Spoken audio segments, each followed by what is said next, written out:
Welcome to Common Ground, the national security podcast where we set politics aside and focus on the threats that impact everyone.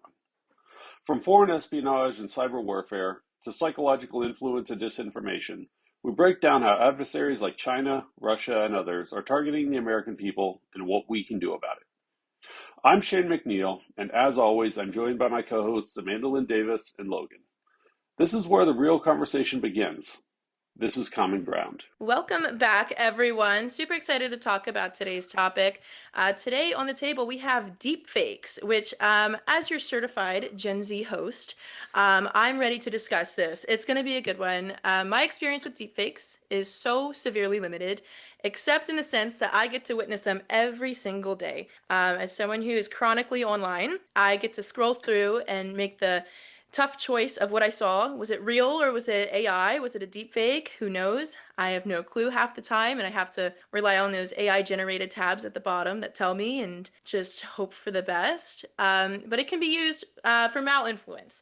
And I think as someone in this field, as an academic at least, I'm aware that deepfakes have a negative impact in many, many ways. I can't imagine it from a civilian perspective, trying to see these photos and videos online and trying to decipher, like, is this real? Is this a real tangible threat from a foreign government or a foreign adversary? Wrapping your head around that is so tricky, and it's gotten so good so fast. I mean, it's to the point now where I can watch movies back from my childhood and I think the graphics suck. Camera work, digital work, it's all developed so rapidly. So it does feel like reality in many ways.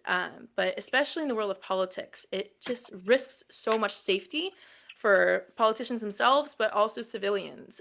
If we're using deepfakes to maneuver how people are viewing current crises or current events, or just what their politicians believe, oof, it's kind of haunting. And so I'm excited for today's episode and to hear from some people that actually know a little bit more about it than I do, and to hear what its impacts can be. Because as far as I'm concerned, deepfakes are something annoying that I come across online, but I'm sure it's far more sinister than that. So let's get into it.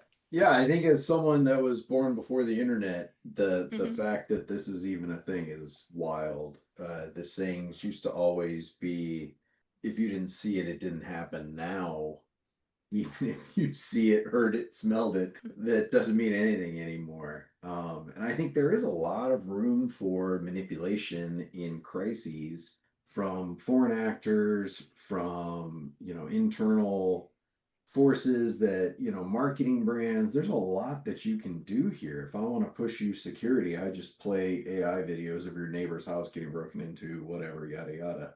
Let alone you've got something like protests or riots where I try to sway one side or the other, or if I'm a foreign actor, I just want everybody to fight.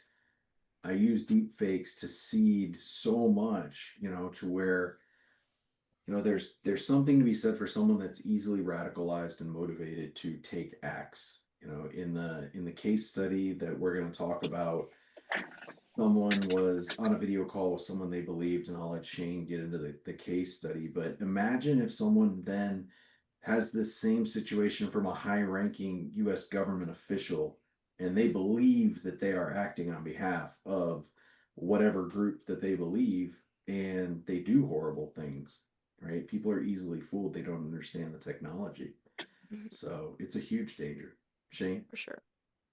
Yeah, so I will say, like, the one of the things that made me interested in this topic, um, because I am the nerd that researches our topics. Thank you, Shane. um, yes, as the resident nerd on this stuff, I was looking at this, and the thing I came across, and I thought this was amazing, is there was a scenario in Hong Kong. This finance worker at a multinational firm gets invited to this video call with what he thinks is his CFO and some other executives in his company. Unbeknownst to him, the entire call is AI generated using deepfake videos, deepfake voices.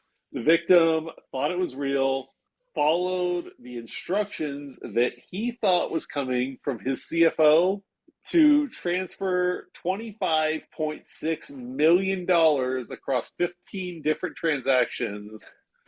Not only were like the deep fakes enabling the call, but they were supporting fraudulent documentation. They had fraudulent emails.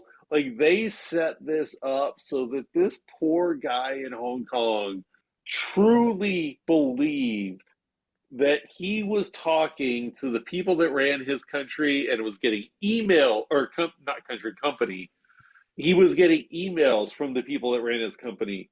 He was like had official documents, like official forms from the people that ran his company to the and he transferred $25.6 million to the criminals that set this up. But Hmm. he had every like I can't even imagine like if I am talking to a dude and he's following up the conversation with emails and he's sending me the right forms, there is no reason I am going to think this dude's fake and I shouldn't do what he's telling me to do. Right? I mean Right. that is amazing. And that is where we are today. That I can't even think. I'm trying to think of like, okay, I'm talking to a dude and he tells me to do something I don't know is I think is questionable. So I'm like, you know what, dude, send me an email on this and send me the proper, the proper orders and the proper, and if you do those things, then I'm not going to question it anymore. They did Hmm. that. They talked to him in person. They sent him emails to follow up and they sent him the right forms.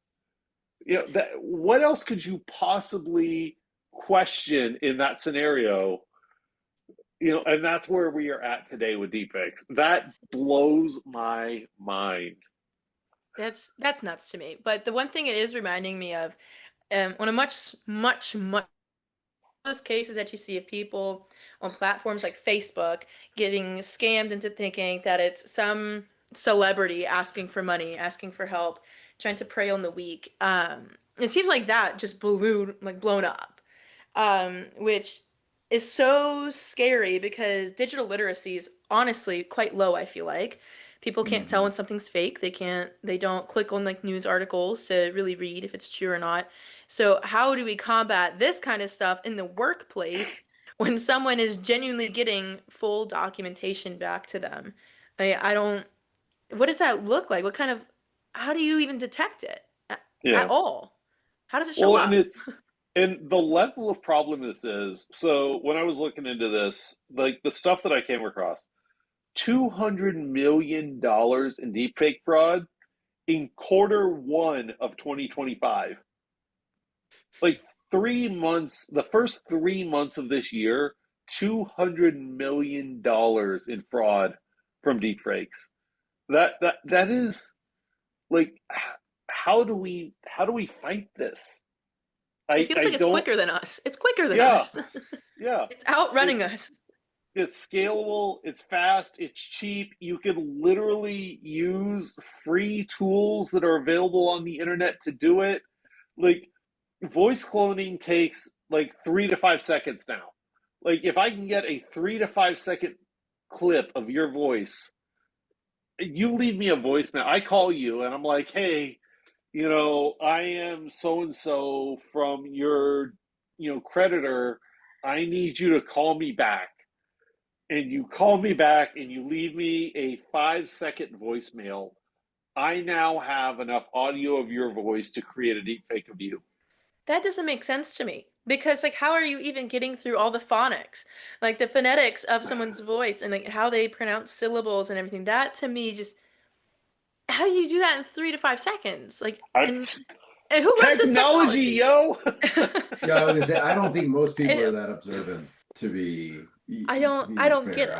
I it. don't think that most people are that observant of linguistic patterns in people they talk to that there's a scam going around where they use the voice fake and they call like grandma and Hmm. they say, "Hey, it's little Logan and I'm in Mexico and I made some bad decisions and I need 5 grand or these federales are gonna roll me up," and grandma sends the money. But it's not a data literate target. I Hmm. mean, if somebody called me and said they were the IRS and they need me to go to a Bitcoin ATM, it's not going to happen. Like, other than for fun, right? It might be just fun Right. to mess with them for a while. But I know Logan knows that the IRS is not going to call me and tell me to go to a Bitcoin ATM or buy Target or Apple gift cards.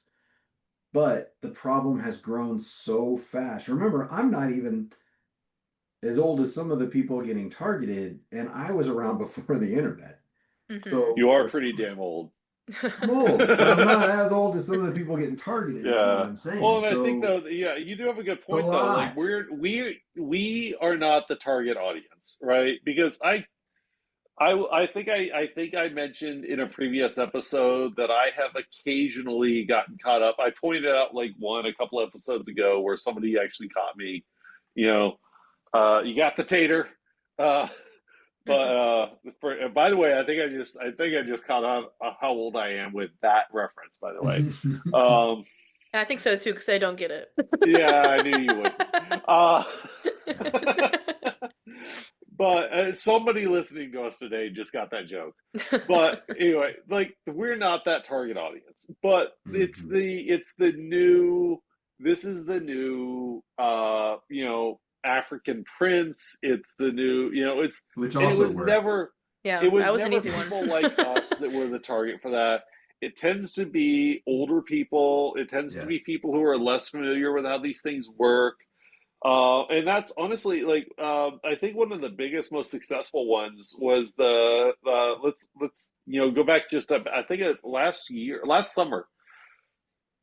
Last summer there was the Elon Musk crypto scam, Mm. where they made a video of Musk advertising a fake crypto platform, Hmm. and again it was the targeted audience that you would expect to see with these types of things, where it was retirees, it was Hmm. people who were desperate for money, it was people who were, there was one dude that lost $690,000 because he thought Mm. Elon Musk was telling him to buy crypto, right?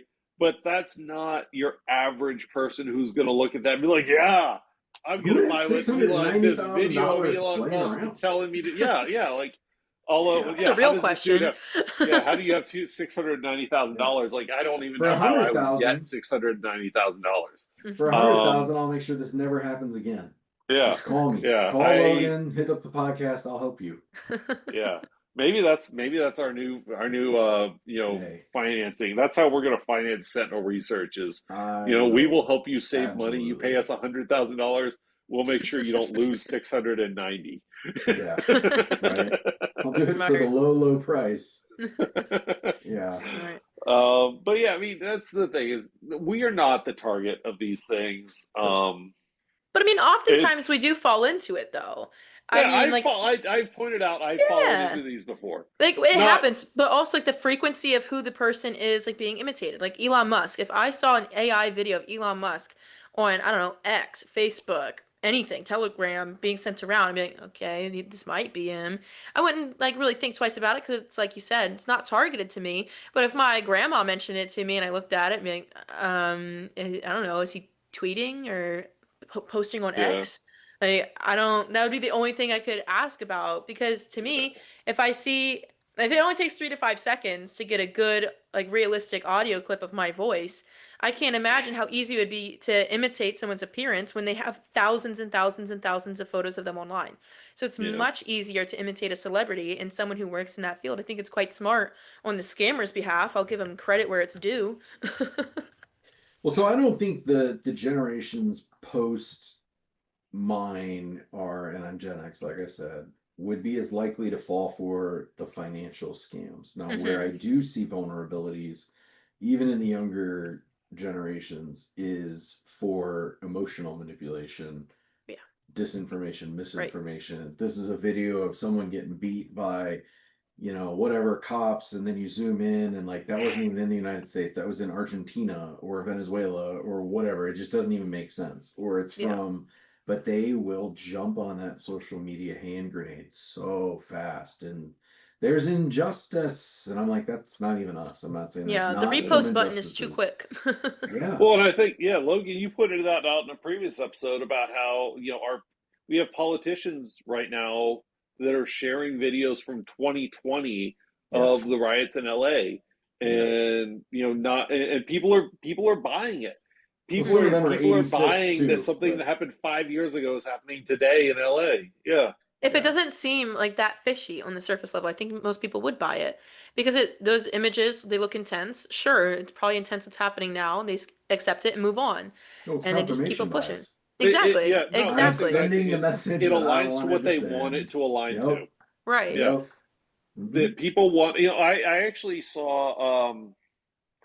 I can't remember where I saw this at the other day, but it was talking about the media that was running with the stories in LA and what's going on right now, and it was pointing out that our major American news media on both sides of the political Hmm. spectrum are running with the violence in LA story. Why not? And Yeah. I can get it something for is both sides the, out of this. yeah, it is the foreign news media. It's your Canadian and your British and your German and your French news media right now that is Hmm. pointing out that the LAPD is saying this is not a violent situation and that there is not legitimate violence. There's not large scale violence happening right now. But our media is like, oh well, if it bleeds, it leads. So let's run with it. Let's run with this story because it will get us viewers, even if it's fake. Mm-hmm. You're driven by a dollar sign instead. And I think like Yes. it's so much easier to create narratives and craft them whenever you can just generate them as a deepfake. And I think it'd be silly to say that most people aren't doing that. Even like normal civilians just trying to have their 15 minutes of fame online. They want the repost too. They can make money off of that. Absolutely. It's not just like scamming people in messages and trying to get money out of them directly. It could be trying to make a name for yourself. I mean, like even so many ads online, it's easier to use AI to generate the image than to take an image yourself, something that's enticing and it catered directly to the algorithm that you are Sure. literally trying to target.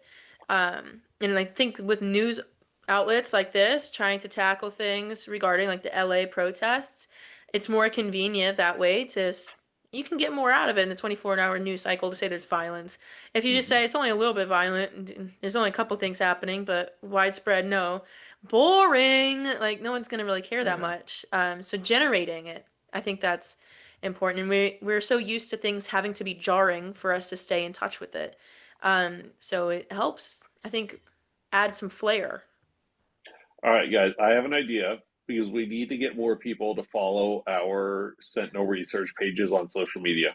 Mm-hmm. So I am going to make some deepfake videos of Amandalynne beating people up on the streets of Okay. DC, and we're going to share those on our Sentinel research Okay. pages. All right. Are you gonna use like some We voice can say clips it's of a me, or deep is it just gonna be like a silent film W- situation? Because you know what? Because you were on this podcast and you have been talking for more than 3 to 5 seconds on this Oh podcast, yeah. I Okay. can easily make a deepfake of you. Okay. I'm And excited. I've always wanted my so, 15 minutes of fame. yeah, This so is it. we are going to make you This the is my time to star shine. of Come Amanda Lynn on. beats up people on the streets of DC on Sentinel Research It's gonna social be media. good. Has to be less than 15 seconds long though. Otherwise, it's not gonna get as much generation on viewers. Over a It's minute, we're you gonna get make it monetized. obscenely we're gonna make it obscenely violent though. So Oh, okay. It's gonna yeah, be like live yeah. leak. Oh, great. That should be good. Can't wait. Yeah, but I mean that's like I yeah. Amanda Lynn, I'm gonna let you wrap this one up because this took a weird turn. But I will say, like this has been a fun conversation, and I don't. This is a real problem that I definitely think is it. I don't know. It's another one of the problems that we have pointed out on this show that we don't have solutions for. Right. And I think it's so complex, and it's moving so fast, like we said earlier. It's faster than us, that trying to find a solution almost feels a little bit hopeless. And the most that you can do is educate about its existence. Because you talk about AI, people know what you're talking about. Deep fakes, I feel it comes up way less in like Hmm. mainstream conversations at least. And I think being aware of it is really important because like I pointed out at the beginning of this episode, it's being used in like the political sphere as well. Like the amount of like deep fake videos that people have just created thinking it's funny It can be Mhm. extremely harming to somebody's reputation. Like, for example, my reputation is about to be ruined in the name of Sentinel Research as I begin pummeling people in the streets of DC, but it's fine for the greater good, for the laughs and the views. But that's what I mean. It's like it could really ruin some politicians and ruin people that are looking to have a life in politics and protect and serve and like ruin operations, make people think that a country's under attack when it's not.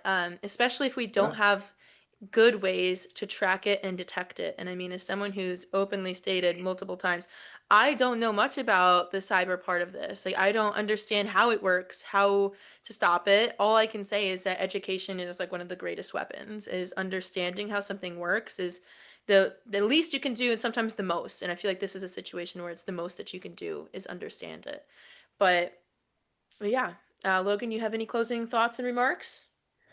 Yeah, I think that this is going to be the evolution of the next problem with the same things that we saw with the fact checkers, right? And then we found out that the fact checkers had personal bias interference in their own fact checking, and then I can say anything. I mean, I can make my own fact checking place. So the next thing we'll see is deep fake, verification, and then I'll just make a fake deep fake verification that proves it's not. Or I'll take a really horrible event and say it's foreign propaganda that was a deep fake and it wasn't.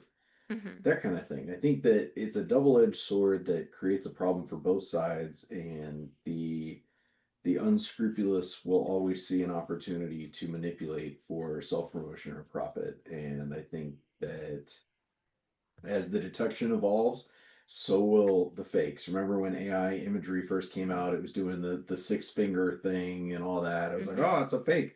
And then people started selling the plastic digit that you could put on your hand, and then you can just say it's always a fake because of that. And then they just evolved past that with the technology. Hmm. So it's going to keep evolving, but we're just going to have to get better and faster, um, smarter, which is going to be the hard part, right? Yeah, that's the big challenge. But yeah, I think it's important to underline that like our adversaries can exploit the same tools. We have the same level of access.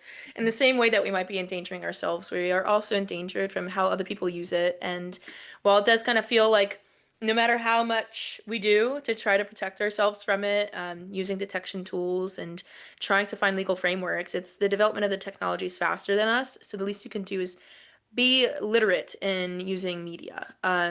Emphasizing that, and we are in a digital world, and it has no borders over there. So, learning about that, I think, is the most important. So, this was quite insightful for me as someone who's never heard any of these cases before of how deepfakes can be used, especially for financial manipulation, conning people out of their money. It's kind of scary, but also kind of exciting because maybe it could be used for good at some point, but for now, I think we just need to learn what it is and then get a handle on it from there. But thank you guys so much for listening and looking forward to the next one. All right, that's it for today's episode of Common Ground. If you found this discussion insightful, make sure to hit that subscribe button so you never miss an episode. We're here every other week breaking down the national security threats that impact all of us, no matter where you stand politically. And if you liked what you heard, leave us a review. It helps more people find the show and join the conversation. Plus, we promise to read every single one, unless, of course, it's written by a bot from Beijing or a Winnie the Pooh costume. You can also follow us on LinkedIn and Blue Sky for updates, behind the scenes content, and more ways to stay informed. Got a topic you want us to cover? Let us know. We love hearing from our listeners. And remember, national security isn't left or right, it's about all of us. Until next time, let's find some common ground.